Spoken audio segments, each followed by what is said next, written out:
Now, just as a reminder, we want to have people who disagree with Ben. You guys can come skip the line. Yeah, just raise your hand. Hi. No cheating. Yeah, I disagree with you. Perfect. And I was wondering, I personally, I'm a progressive, and I was just wondering, with our current political atmosphere right now, why is it that we have strayed away from not just right or left or just general people in politics stray away from facts and try to twist around the truth?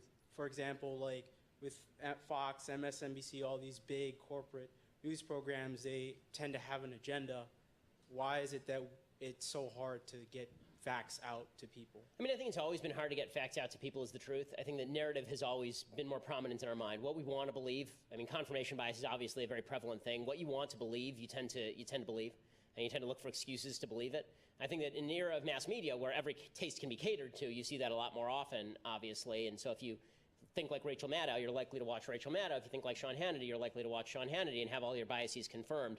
That's one of the reasons why I hope that I'm at least attempting to present facts, even some facts that disagree with my position, and then explain why those are wrong. And if you present a fact to me that disagrees with my position, I'll acknowledge the facts. I'll either say that it strays from my framework or not. I mean, it's something that I strive to do. Maybe I fail, but it's something I'm trying to do.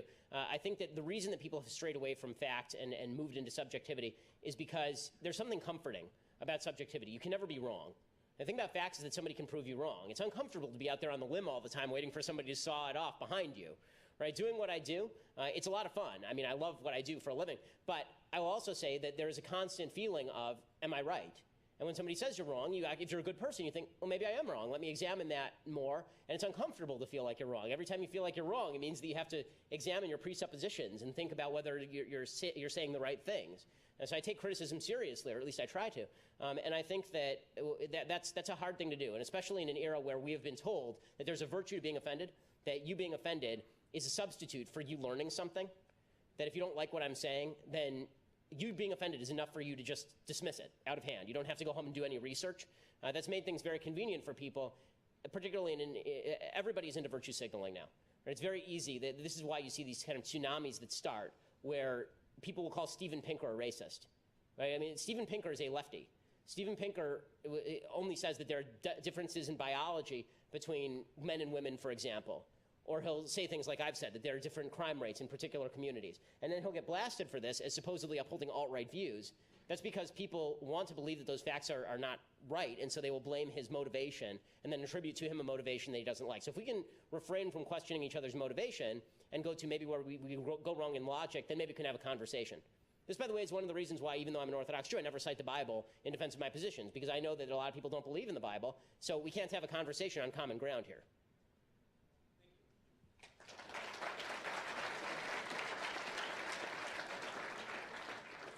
Good evening, Ben. My name is Quinn. My question stems from attending Turning Point USA's Student Action Summit in West Palm Beach just a few weeks ago.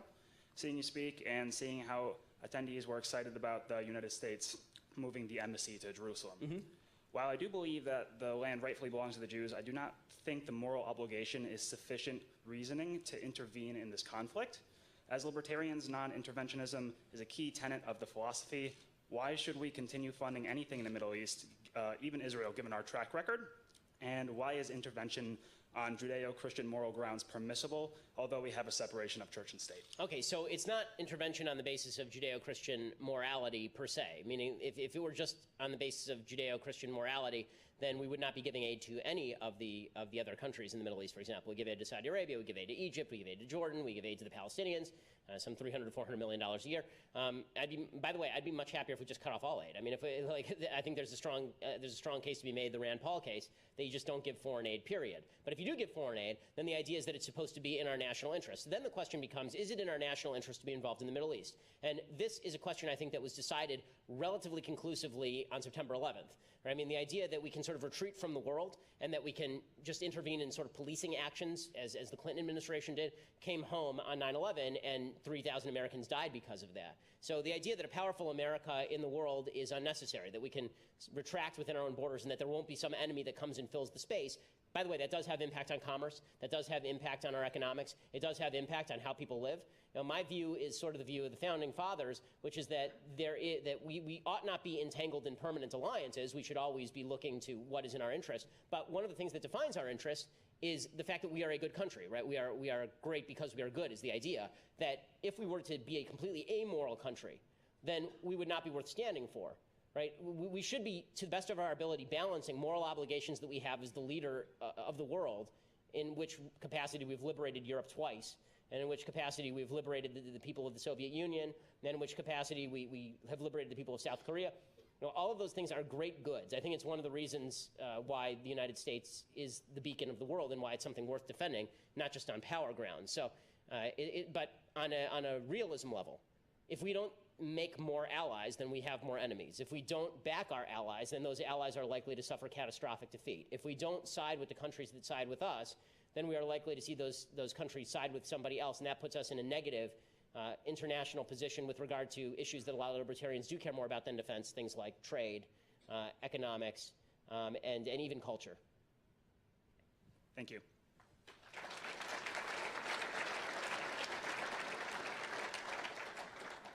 Hi, I'm Connor. I was just wondering, I agree with you that like biologically a man is a man and a woman is a woman. I was just wondering what you see the detriment of society, like why we can't like let a transgender like woman be called she or something. Because it is a lie. I lies are agree. detrimental to society. So I think there are a couple of reasons. So yeah, sorry, you let him finish the question. That's fine. No, I'm just wondering, what do you see? I understand it's lying. Like I was taught not to lie. I just don't understand what is so wrong about that specific lie.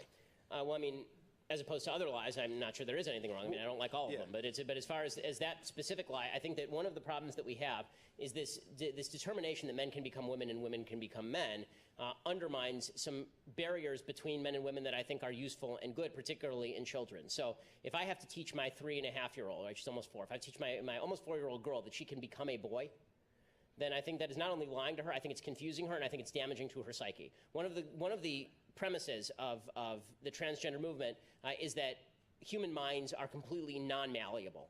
That oddly enough, men are not men and women are not women, but if you are transgender, that is unchangeable, and that especially among children, if a 3 or 4-year-old has certain feelings, those feelings have to be taken completely seriously. We can't fight against them. We can't suggest that the kid will grow out of it. Instead, we have to say that this kid is inherently transgender. I can tell you, having kids are incredibly malleable. Kids are easily confused. And saying to a child, which is what the transgender movement would like to do, I mean, they're having drag shows in kindergarten now in some areas. When you do that, when you confuse kids about gender, you're doing the kids no favors. You're doing them or you could be doing significant damage to kids. Kids should not be confused about their biology. Kids should not be confused about their gender. And let's put it this way, just from a certain statistical standpoint, if it is true that the transgender suicide attempt rate is 40% over the lifetime, and if I am right, then more kids will be confused about gender, which, by the way, you do see. You've seen an uptick in transgender surgery in Europe. You've seen a greater identification as transgender overall. In places like Europe, malleable rates of transgenderism in Europe. If that's the case, then you're raising the suicide rates, presumably, if there's an association, between for young people who are now confused about gender.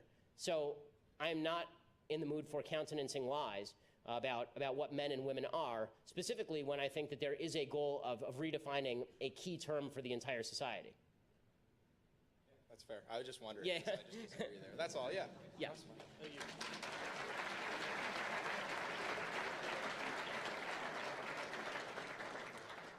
Hi, so my question is actually about your opinion on healthcare, because I know that you believe that privatization of healthcare is the most effective means to solve the problems that we have.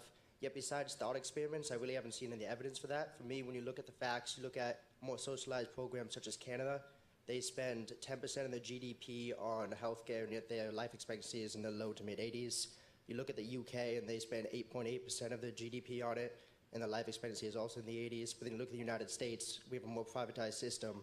We spend 15.4% of our GDP on it, and yet our life expectancy is lower. So my question is, my question is basically, if you look at all that, what it tells me is socialization of healthcare covers more people, makes life expectancy longer, and it's just more effective all around. So do you have any evidence or examples where privatization has actually increased healthcare? Okay, so the truth is that we haven't actually seen a move from a socialized medicine system to a privatized system. So it'd be hard to find an example where moving from one of those examples to a privatized system works. And we haven't really seen even a system where we move from privatization to universal health care in the sense that the system has never been deregulated. I mean, my basic premise is that what we have now is almost the worst system. We have a mixed system which has driven up costs because of subsidizations from Medicare and Medicaid, and has also driven up costs because of regulation, and then it's still privatized, so doctors are still charging a lot of money. The best example that I can use is a small scale example because it doesn't exist in large scale. By the way, we can talk about problems in socialized medicine systems. We can talk about the fact that there is rationing of healthcare that does occur in places like Canada and Britain in a way it doesn't with regard to surgery, particularly in the United States. We can talk about cancer survival rates in the United States, which are better than cancer survival rates in socialized medicine countries. We can talk about the fact that it's not you really shouldn't statistically compare life expectancy between Canada and Britain and the United States because the populations are incredibly different. Just in terms of ethnic diversity, the ethnic diversity in the United States is very different from the ethnic diversity of Canada, right? Canada is nearly homogenous. The ethnic diversity in the United States is very different, and different ethnic groups do have different health problems. For example, heart disease is more prevalent in black men than it is in white men. That's just a fact. That has nothing to do with moral culpability or anything. That's a reality that is taught in medical school. It's the way they profile patients. So you'd have to find a comparable population to start. Then you'd have to actually model it out. But the best example that I can think of is, well, sorry, let me backtrack for 1 second before I get to the example. The theory is that the shortages in healthcare are largely driven by lack of supply, not rationing of supply. So there aren't enough doctors is the problem. If you had more doctors in open competition, it would drive price down. Now, the best example of this is in laser eye surgery. So laser eye surgery in the United States is almost entirely deregulated. It's not covered by insurance for most people. It's considered an elective surgery. And that means that doctors actually have to compete on the open market. One of the big problems in our healthcare system is if you walk into the doctor's office and you say, I want an x-ray, how much will it cost me? The doctor literally will not tell you. The doctor literally can't tell you because they have to run it through the insurance company. They have to bargain with the insurance company. They may be covered by this insurance company, but that insurance company. In a socialized medicine system, they just say zero. Well, that leads to an increased demand because there is an elasticity of healthcare demand, and that leads, in essence, to shortages in healthcare supply.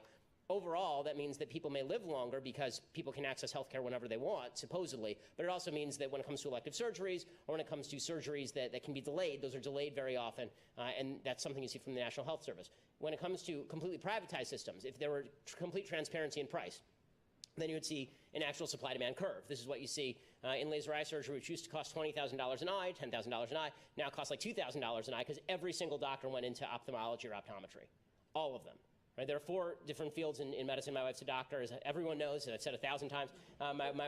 So that means that virtually everyone in her class went into what they call the ROAD system, right? Radiology, ophthalmology, anesthesiology, dermatology, mainly because those are the least regulated areas of the healthcare system, where you have to deal less with insurance. So I think that there's almost 2 separate questions with regard to healthcare. How well are the systems in Britain and Canada working?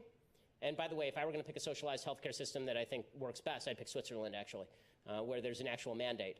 But I think that because it actually is more privatized and there is some competition in the marketplace. But if you're just talking about what could you do to make the American healthcare system better, we're basically at the worst available points. If privatization is here and nationalization is here, we are here.